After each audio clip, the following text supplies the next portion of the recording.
Some more on all of this. The ranking member of the House Intelligence Committee, Democratic Congressman Adam Schiff of California, is joining us. Congressman, thanks very much for joining us. You bet, Wolf. Good to be with you. All right, so Hillary Clinton clearly had a good night last night at the debate, but she clearly also did not deliver a knockout punch. Why? Well, I think it's hard to have a knockout punch in these kind of debates. Trump is a reality TV performer. That's his medium.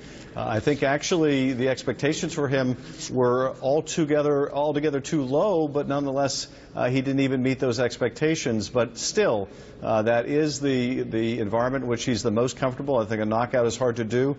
But I think the impression that was cemented last night will be one that will help the secretary going forward and will continue to be damaging to Donald Trump, and that is he did not appear presidential. He didn't meet the threshold. He displayed, even as he was bragging about his temperament, a really lack of temperament, certainly a lack of grasp of the issues. And Secretary Clinton showed her command. And I think those impressions will stay. So not a knockout punch, but nonetheless, I think that voter attitudes are going to start to begin to gel. Did she move the needle with voters, especially those undecided voters in the key battleground states? Because before the debate, more people thought Trump was more honest and trustworthy. That CNN ORC poll. Who was more honest and trustworthy? Trump 50%, Hillary Clinton 35%. That's a big problem for her. It's a challenge, and I think that she did move the needle last night. We'll see in the days to come what the effect or what kind of a bounce she might get from these polls. But I think that she came across very well. In fact, some of the favorite moments I had in the debate were when she was, when she laughed, when she smiled, when, at one particularly long and rather convoluted answer that Donald Trump gave, she said, boy, there's a lot packed into that, and couldn't help but laugh. And I think people at home couldn't help but laugh with her.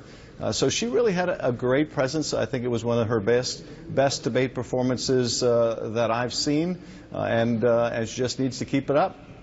He's painting himself as the change candidate. He tweeted this: Hillary's been failing for 30 years in not getting the job done. It will never change. So he's painting her as the status quo. He could change things. He could get things better. About 70% of the American public, according to polls, think the country's moving in the wrong direction. How does she fix that image that she is status quo?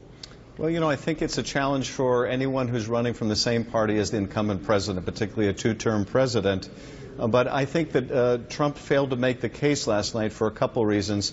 First, he failed to show that he would have done anything different on a lot of the key issues where he had come out in favor of the war in Iraq initially. He couldn't distinguish himself on that. He couldn't distinguish himself on Libya because he had adopted largely the same position. So on some of those key issues, he couldn't say that he had done something different, or at least not credibly. And more than that, on the economic issues, he failed to point to anything, I think, that was persuasive to Americans that he would do differently going forward.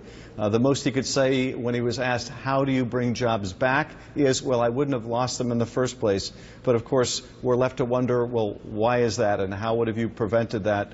The one thing I was surprised at, frankly, in the trade discussion was the Secretary didn't bring out the fact that as much as he lambasts trade for outsourcing jobs, he's been guilty of outsourcing jobs in his own business.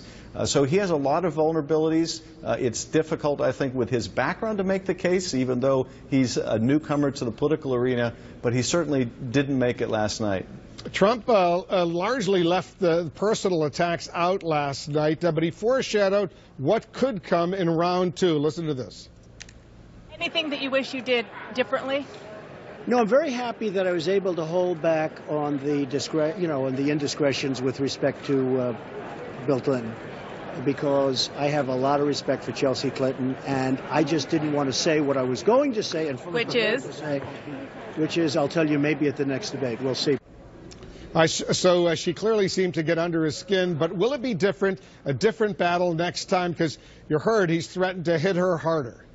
Well, and this was classic Donald Trump to go to the spin room after the debate and say, you know, I was going to bring up these, these really kind of mudslinging things, but I didn't. But you know the mudslinging things I'm talking about, so actually I am bringing them up. But I want credit for not explicitly bringing them up. That's sort of vintage Donald Trump. It's the same way that he handled the birther stuff by saying, now, some people are saying, some people are suggesting he loves to campaign by negative innuendo. But I think you're right, Wolf. I think we'll see a different Donald Trump in the next debate. I think he'll be far more aggressive. I think he'll be far more...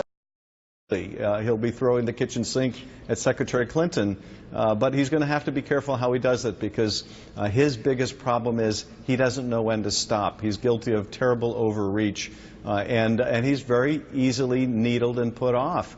I think those comments at the beginning of the debate about how he got this $14 million, what he considered a small loan from his father, really unnerved him, and I think throughout the course of the evening he became increasingly rattled.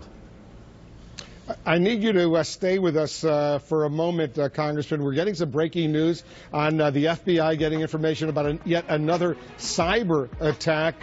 Stay with us. We're going to update our viewers on that. We'll discuss with you. We'll be right back.